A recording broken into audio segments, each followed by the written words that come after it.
ہارون رشید خلیفہ گزرا ہے، بہت بڑا بادشاہ، بہت بڑا بادشاہ، اور نیک آدمی تھا۔ مزے کی بات یہ ہے جس کے گھر میں 200 100 بچیاں قرآن پڑھتی ہوں، اس کی نیکی کا کیا عالم ہوگا۔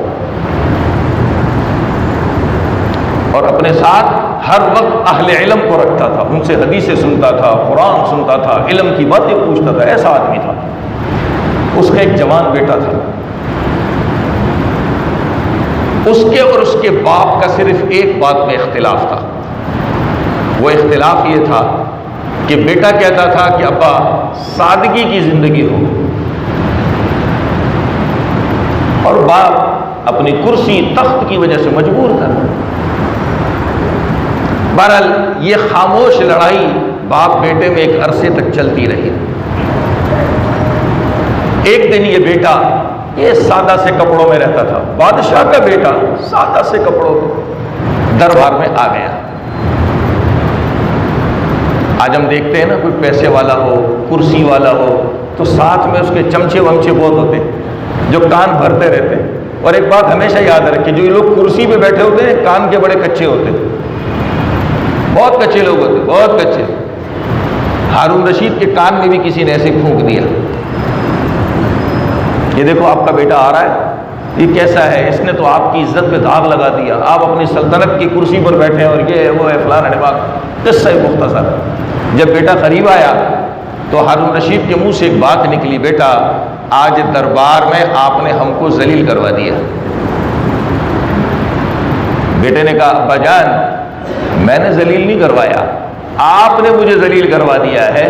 میں آج آپ سے اجازت لینے آیا ہوں کہ میرا اور آپ کا ساتھ اب نہیں ہو سکتا، میں آپ کا بیٹا ہوں، آپ میرے ابا ہیں، مجھے خوشی سے اجازت دے دیجئے، میں آپ کا گھر چھوڑ کے جانا چاہتا ہوں۔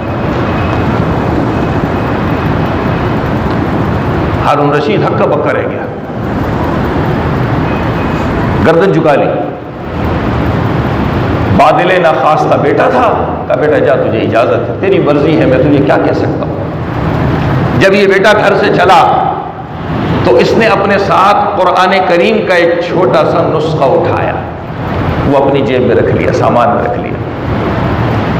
ماں سے اجازت لینے گیا، جب ماں سے اجازت لے لی تو ماں نے ایک بڑی قیمتی انگوٹھی اس کو دی، بیٹا کبھی ضرورت پڑے تو اس کو کام میں لے آنا۔ یہ چل پڑا اور بصرہ آ گیا۔ اب یہ بصرہ میں آ کے کیا کرتا تھا، جیسے ہم بھی دیکھتے ہیں نا، ہمارے یہاں شہروں میں چوکوں پہ بیچارے مزدوری کرنے والے جمع ہو جاتے ہیں تاکہ ہمیں کوئی لے جائے، مزدوری کرا لے، ہمارے پاس کام کر لے، مزدوری مل جائے۔ یہ پہلے زمانے سے چلتا آ رہا ہے کہ آج نئی چیز نہیں ہے۔ وہ بھی کام کرنے کے لیے اسی طرح چوک پہ جا کر بیٹھ جاتا تھا، جب کوئی کسی کو ضرورت پڑتی تو اپنے گھروں سے لے جاتا اور مزدوری کراتا۔ اس جوان کے اندر دو باتیں تھیں مزدوری کرنے کے لیے، کتابوں میں لکھا ہے ہفتے میں ایک دن مزدوری کرتا اور باقی ہفتے کے دن مزدوری نہیں کرتا تھا۔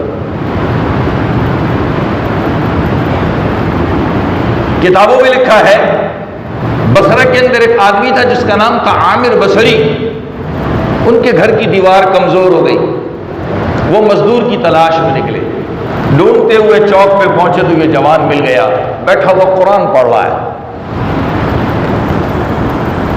یہ قریب آئے، پوچھا کہ جوان مزدوری کرو گے؟ کہنے لگا کیوں نہیں کریں گے، مزدوری کرنے کے لیے تو یہاں بیٹھے۔ کہا میرے گھر کی ایک دیوار گر رہی ہے، اسے سیدھا کرنا ہے۔ کہا کر دیں گے، لیکن میری دو شرطیں۔ کیا شرط ہے؟ پہلی شرط یہ ہے کہ میری مزدوری، یہ جو چاندی کا سکہ ہوتا ہے 1 درہم، اس کا چھٹا حصہ لوں گا، یوں سمجھو روپے میں 4 آنے۔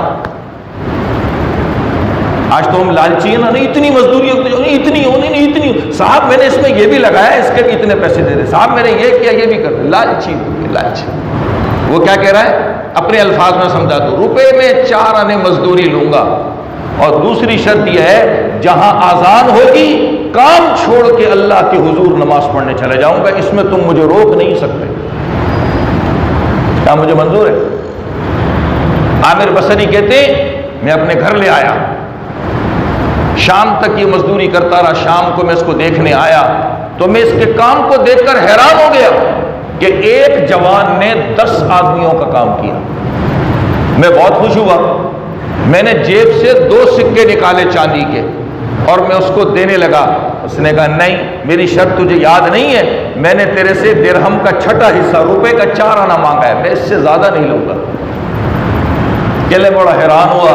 میں نے اس کو اتنے ہی پیسے دیے اور میں اس کو رخصت کر دیا. میں نے اگلے دن میں پھر تلاش میں نکلا کہ باقی جو کام رہ گیا وہ بھی کرا لوں. میں چوک پہ گیا، اسے ڈھونڈا مگر نہیں ملا. میں نے لوگوں سے پوچھا، کہتے کہ ہفتے میں ایک ہی دن نظر آئے گا، اس کے علاوہ تمہیں نظر نہیں آئے گا. عامر بصری کہتے ہیں میرے دل کے اندر بھی ایک شوق پیدا ہو گیا کہ کام تو اس جوان سے کرانا ہے، میں انتظار کروں گا 1 ہفتہ، میں کسی اور سے نہیں کراؤں گا.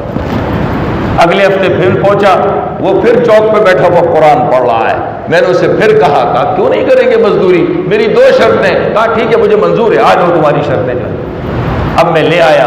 میں اسے چپ کے دیکھنے لگا کہ یہ آدمی، ایک جوان 10 آدمیوں کا کام کیسے کرتا ہے.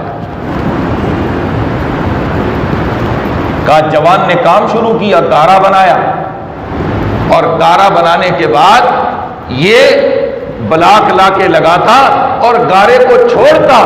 خدا کی قدرت، وہ بلا خود بخود سیدھے بھی ہو جاتے اور وہ گارا بھی اس دیوار، اس بلاکوں کے اوپر بالکل سیدھا ہوتا چلا جاتا. کہا میں بہت دیر تک اس کو کھڑا دیکھتا رہا کہ یہ جوان کا کام اللہ کیسے بنا رہا ہے. یا یقیناً اللہ کا کوئی نیک بندہ ہے. جب انسان اپنے آپ کو اللہ کے حوالے کرتا ہے تو اللہ